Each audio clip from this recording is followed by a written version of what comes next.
మొత్తానికి written and directed by Venkatesh Maha అంటూ సినిమా వచ్చేస్తుంది.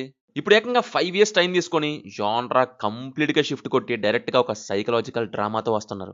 నిన్న రిలీజ్ అయిన 'రావ్ బహదూర్' టీజర్ చూస్తుంటే ఒకంత షాక్ అనొచ్చు. డౌట్ ఈజ్ ఎ డెమన్ అంటూ, జమీందార్ ఫ్యామిలీ బ్యాక్‌డ్రాప్ అంటూ, డార్క్ సీక్రెట్స్ అంటూ, రియాలిటీ వర్సెస్ ఇల్యూషన్ అనే పాయింట్ మీద సైకలాజికల్ గేమ్స్ ఆడతారేమో అనిపిస్తుంది. చూస్తుంటే ఒకప్పుడు గ్రాండ్ జమీందార్ ఫ్యామిలీ, వాళ్ళకున్న రాయల్ లెగసీ అండ్ ఆ ఓల్డ్ మ్యాన్షన్‌లో దాగి ఉన్న డార్క్ సీక్రెట్స్ మీద మూవీ ఉండేలా ఉంది. ఇక మన సత్యదేవ్ అయితే రావ్ బహదూర్ అనే ఒక పెద్దాయన రోల్ చేస్తున్నారు. టెర్మినల్ లివర్ క్యాన్సర్ వచ్చి చావుకు దగ్గరగా వెళ్తాడు, కానీ చావుకి లొంగడు. అంటే ఏదో ఉంది. అదే మేకర్స్ ఒక ట్యాగ్‌లైన్ ఇచ్చారు. డౌట్ ఈజ్ ఏ డిమన్ అని. అంటే అనుమానం, మెంటల్ కాన్‌ఫ్లిక్ట్ థీమ్ చుట్టూ తిరిగే ఛాన్స్ ఉంది. ఇది చూసుకుంటే ఇక్కడే ఉంది అసలైన ట్విస్ట్ అనొచ్చు. ఈ సినిమాలో అన్‌రిలయబుల్ నేరేషన్ అనే టెక్నిక్ వాడుతున్నారు. అంటే హీరో మనకి ఏం చూపిస్తాడో, చెబుతాడో అదే రియాలిటీ అని మనం నమ్ముతాం. కానీ అది నిజం కావాల్సిన అవసరం లేదు. ఆ మ్యాన్షన్‌లో దయ్యాలున్నాయా? లేదా అవన్నీ రావ్ బహదూర్ మైండ్‌లో ఉన్న హెల్యూసినేషన్సా?